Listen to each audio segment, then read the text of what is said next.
ট্রেন্ডিংয়ে আমরাও পিছিয়ে নেই, যার কারণে দেখেন ওই পাশে আলু ক্ষেত, এই ভিডিওটা এটা দেখেন, ক্যামেরাটা ওই পাশে দেখেন, ওই পাশে আলু ক্ষেত, আমার এই পাশেও আলু ক্ষেত সম্পূর্ণ। এখন আমার দিকে দেখেন, সম্পূর্ণ 108 একর জায়গার ভিতরে শুধু এই জায়গাটুকু সরিষা লাগানো হয়েছে শুধুমাত্র ট্রেন্ডিংয়ের ভিডিও করার জন্য। ঠিক আছে, ভাইরাল হওয়ার জন্য না, ট্রেন্ডিংয়ে থাকার জন্য।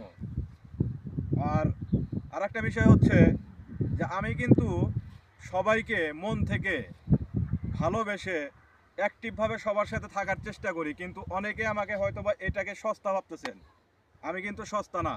আমার অ্যাটিটিউড এবং পার্সোনালিটি, ব্যক্তিত্ব সম্পর্কে আমার যারা পরিচিত যারা আছে তারা সবাই ভালো জানে। ধন্যবাদ। তাই সোশ্যাল মিডিয়াতে যারা আছেন তারা আমাকে সস্তা মনে করবেন না। অ্যাক্টিভলিভাবে আছি, আমার পাশেও অ্যাক্টিভলিভাবে থাকেন। ধন্যবাদ। ধন্যবাদ, খোদা হাফেজ।